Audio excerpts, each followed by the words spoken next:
찾게 되어오신 성도님들을 주님의 이름으로 환영하고 축복합니다.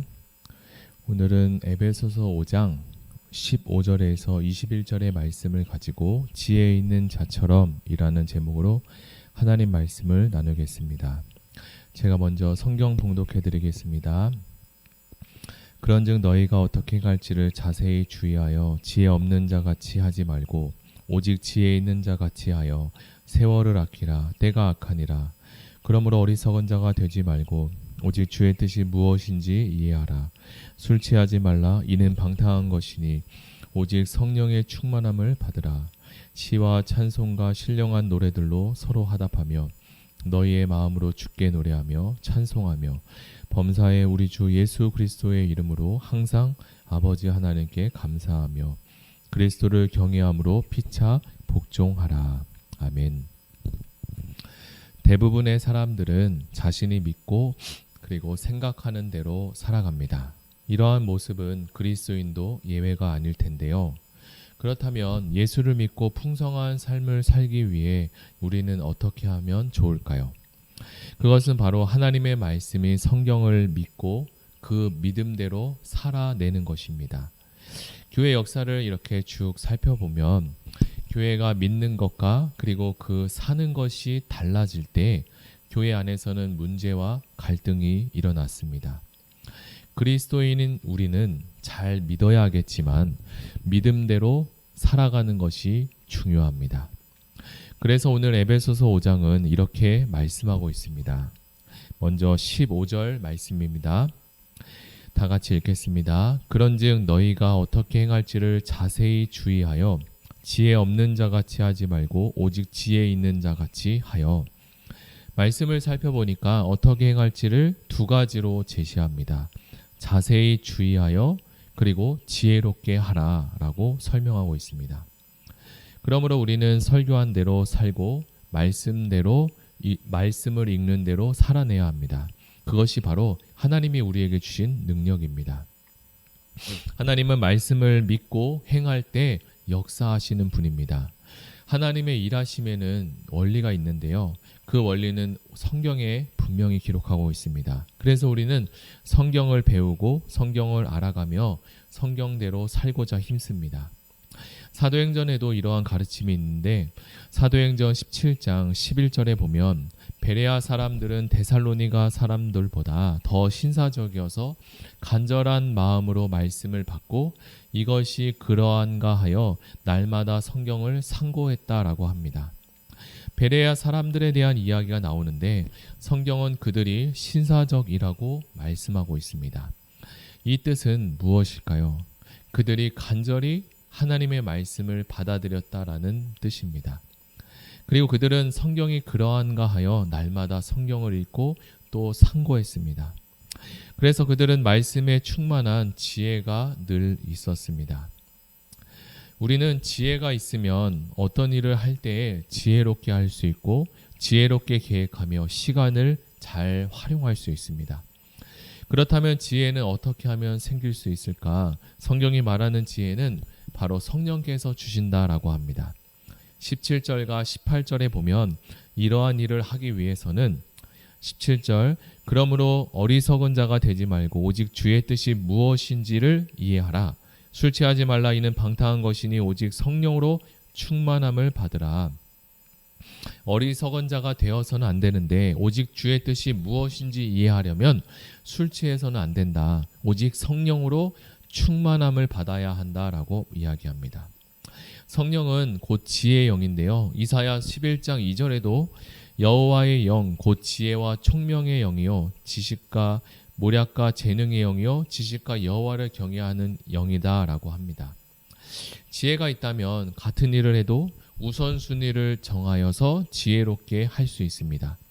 우리는 일을 하다 보면 하지 않아도 되는 일을 하기도 하고 꼭 해야 할 일은 또 못하는 경우도 있습니다. 이것은 시간과 일을 지혜롭게 사용하지 못한 경우인데요. 분주한 우리 삶 속에 우선순위를 결정하여 지혜롭게 하루를 살아가는 것이 매우 중요하다고 성경은 말씀합니다. 우리가 현대인들을 이렇게 살펴보면 모두 다 매우 바쁘게 살아갑니다.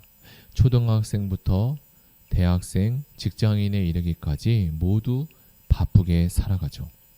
어떤 일이 주어졌을 때 너무 바빠서 못하기도 합니다. 그런데 바쁜 것보다 그 일이 중요하지 않다고 생각해서 그 일을 미루기도 합니다. 왜냐하면 사람마다 각자 가지고 있는 가치관에 따라서 움직이고 해야 할 일과 그리고 하지 말아야 할 일을 분별하게 되는데요. 꼭 필요하다면 시간이 없어도 그 일을 꼭 해내기 때문입니다. 예를 들어 연애하는 연인들을 보면 직장에서 야근을 하고 특근을 해도 아무리 바쁠지라도 어떻게 해서든 만나서 데이트를 하고 있지 않습니까? 지혜로운 부모는 자녀를 양육함에도 자녀 교육에 우선순위를 두기 때문에 그들이 성장함에 따라 크게 염려하지 않을 수 있습니다. 만약 우선순위를 놓친다면 무엇인가를 많이 한 것 같은데 염려가 되고 고민이 생길 수 있습니다. 성경은 말씀합니다. 가장 중요한 것을 붙잡으라. 이렇게 하면 나머지는 자연스럽게 해결되기도 하고 또 없어지고 소멸되기도 합니다. 이것이 바로 우선순위입니다. 우선순위가 잘 정해지면 세월을 아낄 수 있습니다. 중고등학생들도 삶의 가치를 알게 되고 우선순위가 명확히 정해지면 내가 어떻게 살아야 되겠다. 그리고 이것은 이렇게 해야 되겠다라는 생각이 분명해지게 됩니다. 세월을 아끼라는 말은 주어진 기회를 잘 선용하고 잘 선택하는 뜻이기도 합니다. 사람마다 3번의 기회가 온다는 말이 있는데 늘 기회가 중간중간 이렇게 찾아오는 것 같습니다. 특별히 그리스도인은 건강할 때 기회를 잘 잡아 기도하고 건강할 때 봉사하고 충성해서 이 기회를 잘 잡아야 합니다. 건강하지 못하면 기도하고 싶어도 기도하지 못하는 날이 오고 하나님께 충성하고자 해도 충성을 할 수 없을 수 있습니다. 건강하지 않을 때는 잘하고 싶어도 영적 생활을 하기 어려운 때가 오기 때문입니다. 공부도 다 때가 있다고 하지 않습니까? 한 살이라도 젊을 때 공부해야 암기도 잘 되고 이해력도 좋지 않을까요? 이렇게 지혜롭게 살면 그리고 성령 충만함으로 살면 범사에 잘 되는 일이 생기게 됩니다. 그러나 혹시 지혜로 살았음에도 성령의 인도함을 따라 살아도 생각지 못한 일이 우리에게 찾아오기도 합니다. 그럴 때 우리는 어떻게 해야 합니까? 오늘 본문의 마지막에 이렇게 얘기합니다. 20절입니다. 범사에 우리 주 예수 그리스도의 이름으로 항상 아버지 하나님께 감사하라. 범사에 감사하는 것입니다. 우리가 지혜롭게 그리고 성령 충만함을 따라서 살지라도 또 내가 생각지 못한 어려움이 찾아올 때 있습니다. 그럴 때도 범사에 항상 감사하라고 합니다. 하나님은 우리의 상황이나 환경도 변화시켜 주지만 그보다 더 근본적인 우리의 마음을 변화시켜 주시는 분입니다. 바울이 예수님을 만나고 성령 충만을 받아 많은 서신들을 썼습니다. 그의 서신들을 읽어보면 그는 비천에도 처할 줄 알고 풍부에도 처할 줄 알았다. 그런 자가 되었다라고 이야기합니다. 어느 곳이든 어느 상황이든 감사하는 것이 바로 신앙생활입니다. 범사에 감사하라. 이는 그리스도 예수 안에서 너희를 향하신 하나님의 뜻이니라. 하나님의 뜻이 엄청 대단한 것이 아닙니다. 범사에 감사하는 것입니다. 이것은 누구나 도전할 수 있습니다. 안 믿는 사람도 좋은 일이 생길 때는 얼마든지 감사할 수 있습니다. 그러나 크리스찬은 하나님의 말씀을 받고 하나님의 앞에 구원의 은혜를 받은 자이지 않습니까? 그렇다면 우리는 달라야 합니다. 하나님의 뜻이 빌딩을 짓고 서울대를 가라고 하는 것이라면 일부만 그 뜻을 이룰 수가 있습니다. 많은 사람들이 이런 일들을 다 할지는 어렵죠. 그러나 범사에 감사하는 것은 예수를 믿는 모든 그리스도인들이 얼마든지 다 도전할 수 있고 할 수 있기 때문에 하나님께서 우리에게 주신 계명입니다. 이제 말씀을 정리하겠습니다. 사랑하는 성도 여러분, 오늘 우리는 에베소서 5장의 말씀을 들었습니다. 어떻게 행할지 지혜를 가지고 행하되 성령 충만함으로 범사에 감사하라고 말씀하셨습니다. 우리는 조금만 어려운 일이 생기면 감사할 수 있는 능력이 없는 자입니다.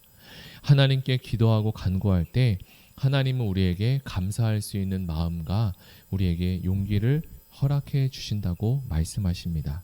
오늘도 하늘에 감사하고 하나님께 감사를 올리게 하옵소서. 다 같이 들은 말씀을 생각하며 같이 기도하시겠습니다. 하나님 아버지 감사합니다. 예배소서 말씀을 통하여서 우리에게 성령 충만함을 가지고 또 지혜를 가지고 범사에 감사하라고 말씀하셨습니다. 오늘도 들은 말씀을 가지고 하루를 살아갈 때 하나님이 주시는 말씀의 은혜와 능력으로 살아가게 도와주시고 감사하지 못하는 상황 가운데 그 상황 가운데 어떻게 감사할 수 있을까를 하나님 우리에게 지혜와 성령의 충만함을 더하여 주시옵소서. 내가 원하고 바라는 대로 되지 않을 때가 많이 있습니다. 하나님 그럼에도 그 모든 것들이 중요한 것이 아니라 더 중요한 것은 우리의 마음에 감사를 올려드리고 하나님께 영광을 올려드리는 것임을 믿습니다. 하나님 우리 마음에 그리고 우리 교회 모든 성도님들 가운데 하나님 범사에 감사할 수 있는 지혜가 충만하게 하옵소서. 감사하며 예수님의 이름으로 기도드립니다. 아멘. 두 번째 기도할 것은 교회를 위해서 기도하겠습니다. 마음을 다해 예배하는 공동체가 되게 하옵소서. 말씀을 전하시는 담임 목사님과 모든 사역자들이 성령 충만하여 성령의 능력과 큰 확신으로 말씀을 선포하게 하시고 그 말씀이 성도들에게 잘 들려져 성도들 안에 복음으로 변화가 일어나게 하여 주시옵소서. 예배가 성령 충만한 예배, 감사하는 예배, 하나님께 기쁨과 영광을 돌릴 수 있는 아름다운 예배가 되게 하여 주시옵소서. 다 같이 교회를 위해서 마음을 다해 예배하는 공동체가 되게 해달라고 다 같이 기도하시겠습니다. 하나님 아버지 감사합니다. 말씀을 전하시는 담임 목사님, 예배를 진행하고 주도하는 또 세팅하는 모든 성도님들 가운데 하나님의 은혜가 충만하게 하시고 또 성가대와 대표 기도하는 하나님 아버지 순서를 맡으신 성도님들에게 하나님 무엇보다 성령의 충만함으로 예배에 임하게 하시고 예배를 통해서 매주 드려지는 예배가 각 부서마다 하나님 성령의 충만함으로 하나님께 예배하고 하나님의 말씀이 선포될 수 있도록 하여 주시옵소서. 하나님 그 성령 충만한 말씀, 복음의 말씀이 선포될 때 우리 교회가 건강하게 될 줄 믿습니다. 하나님께서 영광을 받아 주시옵소서. 감사드리며 예수님의 이름으로 기도드립니다. 아멘. 마지막으로 기도할 것은 가지고 오신 개인 기도 제목과 그리고 나라 민족을 위해서 다 같이 기도하시겠습니다.